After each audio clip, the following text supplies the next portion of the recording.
Live from the Rich Eisen Show studio in Los Angeles. Keegan Michael Key back on the Rich Eisen Show. A friend of mine who was in Italy once and he was watching Star Wars. Can you imagine? There's an Italian person dubbing Darth Vader's voice. No, io sono tuo padre. Today's guests, Pro Football Hall of Fame enshrinee Jimmy Johnson, New Orleans Saints safety Malcolm Jenkins, plus actor Rob Corddry. And now, it's Rich Eisen. All right, everybody. 844-204-RICH is the number to dial here in hour number 2 of the Rich Eisen Show. Jimmy Johnson was on in hour number 1. Great chat with him. Go to our YouTube page, youtube.com/Rich Eisen Show. Be part of the 231,000 and growing subscribers there to keep track and tabs on how we do our business here every single day between 12 and 3 Eastern Time. Right here on NBC Sports on Peacock and this Rich Eisen Show radio affiliate, terrestrial and or Sirius XM channel 211 NBC Sports Audio. Look, we're getting settled in, keeping an eye on in this very moment of David Culley being introduced as the new head coach of the Houston Texans. Talk about being in a tough spot. Hey, David, you're a football lifer, getting your first job at age 65. What about Deshaun Watson? What are your thoughts on Deshaun Watson? Have you spoken to Deshaun Watson? Do you have any plans to speak to Deshaun Watson? Can you sit with Deshaun Watson? This is after the owner's sitting there and after the general manager sitting here. My goodness, we'll keep an eye on all that. Nick Sirianni was just introduced as the new head coach of the Philadelphia Eagles, brought in to figure out their offense and their quarterback situation. Unfortunately for Eagles fans, before he's even taken the field, we've seen our first punt from Philadelphia. First punt. Nick Sirianni said he's not even close to. He's not even ready to say if there's going to be an open competition to the quarterback spot. I mean, literally had a ton of I don't knows, and there's a lot of Eagles fans truly roasting this guy. He's in a tough spot. Yeah. He just can't. What's he going to say? A very tough spot. We'll delve into that a little bit more in this hour, but I want to turn to my next guest who knows all about the cauldron of performing in Philadelphia and doing so with eyes, looking at him with a ton of expectation.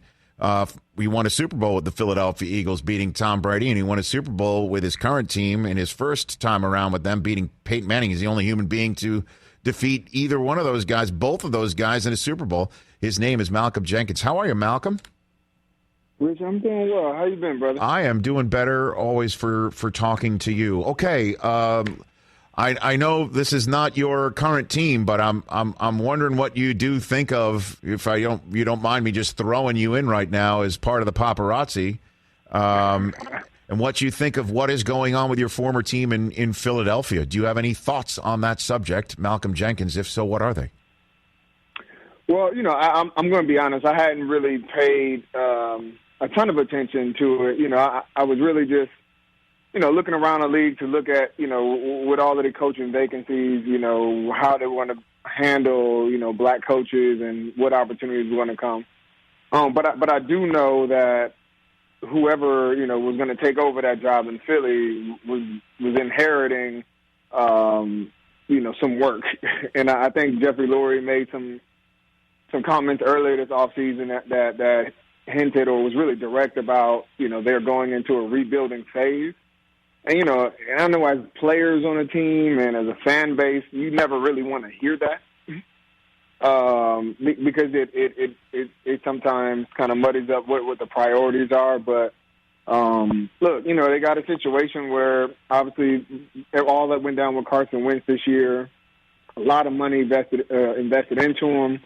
And then you had Jalen Hurts come in and really take command of the offense, ignited a little bit of juice into the team. And that's not the first time that's happened, from a backup quarterback, obviously, right, in Philly.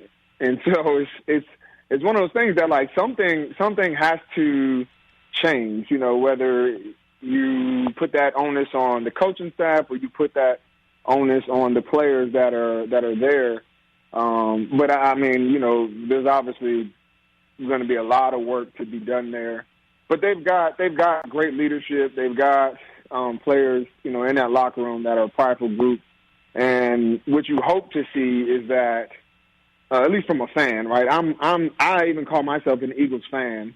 You just hope that the competitiveness, that the culture, and the kind of the ethos of what that team stands for at least stays in place. So, again, as a fan of the Eagles, you do, however, have quite a unique perspective. And one more follow-up on this. Is there an issue with Wentz in that locker room? We keep on hearing about it. You were there when there was a magazine article locally that came out, said there was a big problem with Wentz and players in that locker room. Is there an issue? Is there any there about Carson Wentz that you can share with us, Malcolm? Well, I think, as a teammate and friend of Carson's, I think that, it always starts right with performance. And he hadn't performed up to, I think, the expectations that everybody's had for him. And I don't think he would say he's played up to his own expectations. But some of the other issues that I felt, when I was in the locker room was just that, there was just too much leeway. And it didn't make him a better player. I don't think they did him any favors by, trying to kind of protect his ego or trying to, just really protect him as a player, as opposed to keeping it, just like every other player, it's like keeping it performance-based and really being, real about what he needed to improve on, but also adjusting to put him in places that, that can make him successful. And I think, that's a little bit on the coaching staff. That's also some onus on the player. Like, every player should go into every offseason evaluating what they did well, what they didn't do well, and you look to see improvement year after year. But if that's not the case and you don't see it and there are no changes and it's not being addressed, then I know, like, as a player, you almost feel like, what are we doing? You're to do the same thing over and over again, expecting different results is insanity. And unfortunately, I think that a little bit of that has, taken place over the last few years. And obviously, this offseason shows that something had to change in a major way. And Carson's still there. And so he's still, regardless of who they bring in for, to coach him and get him better, he's still going to have to improve as a player in order for that team to have success. Malcolm Jenkins here on the Rich Eisen Show. Let's talk about the hiring round. David Culley being introduced by the Texans right now. He is a coach of color. The Jets hiring the first Muslim to be a head coach in the NFL, and then the rest are white men. What do you think of the current round of hiring in the NFL, Malcolm Jenkins? I think it's to me, it's been on par with the status quo. Every time we bring up these conversations and talk about how many qualified African American coaches that there are out there to get opportunities, they just never seem to do that. And it's unfortunate. And you see how many coaches that are white that get those jobs, with little, with very little experience, with very little credentials, oftentimes coming from team or having a resume that isn't impressive at all. It's one of those things where, even as a player in this league who's tried to be vocal on it and give my perspective on some of the coaches that have helped myself, like Aaron Glenn, who just got a D coordinator job, in Detroit. I think could be a head coach in this league. Deuce Staley, somebody I've talked about, I think should be a head coach. The enemy, somebody we've been waiting to get an opportunity, and I think, it's really frustrating when you see how the situations play out. It just doesn't really seem like there's a concerted effort to actually go with the most qualified folks, but more so with who people are comfortable with, or kind of this good old boys club that is really hard to penetrate and get into. So what's the answer? You know what I'm saying? So what would you say if you could, have the commissioner's ear? Because clearly it is something that he wants to address. Yeah. So what would you suggest, Malcolm Jenkins, to try and change what clearly needs to be changed?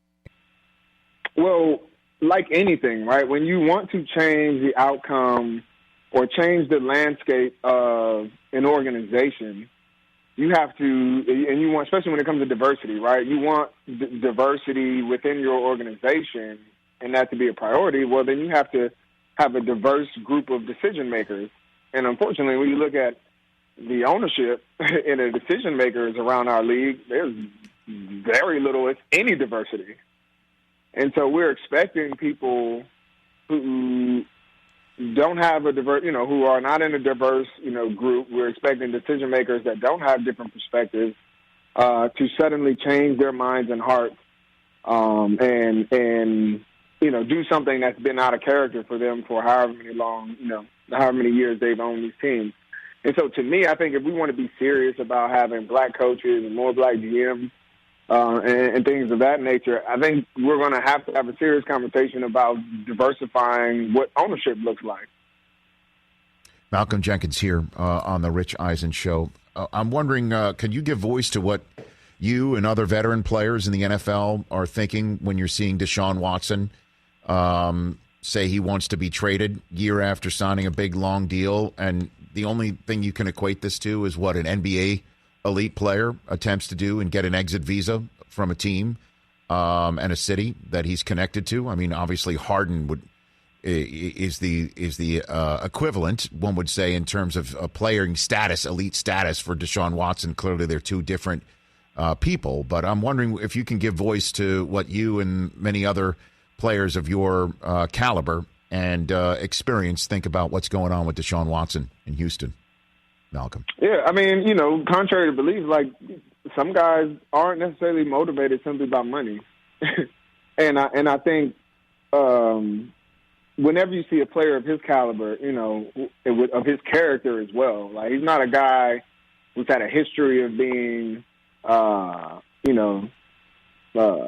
problem, child in the locker room or guy who just can't get along. He's always been praised as a leader and somebody who's kind of stepped out in front. And when they are really vocal about wanting to leave a place, then it's usually, something that you can't repair. And it's beyond working it out. And I think sometimes players have to do what's best for them to be in a situation where obviously they want to, make some money, but guys want to be able to win and be happy where they are. You want to enjoy the work you do. Because it's a violent sport, we put our bodies on the line, and it's like when you're in a miserable situation on top of that, it doesn't make for good ball or a good career. So I think you see him doing what he needs to do to get out of a situation that wasn't the best for him. Let's talk a couple things about your own house, Malcolm Jenkins. Do you believe you have played your last game with Drew Brees? Do you think Drew is going to retire? I can't speculate on it, Sure. or really I can't confirm it or anything like that. But what I have seen, and I can understand is that Drew's his body it's getting tougher and tougher for him to finish these seasons. Right, when you get older as a player in this league, you really just are here for Sundays. It's not the off season, it's not the training, it's not practice. You are here to compete on Sundays because that's what we love to do as players. And when you get hurt and you're in the training room as much as he's been, that's not why we're here, to rehab and go through all of those things where you're not playing. And he's missed significant time in the last two seasons. His kids are getting older, and I know that's important to him, spending time with his family. But as a competitor, when you're elite, is like as he's been for so long, and to be so close with the teams that we've had to getting back to the Super Bowl and getting an opportunity to compete for a championship, I think that weighs very heavily as well. So it's a tough decision. I think, we know he's close, whether it's this offseason or it's the next,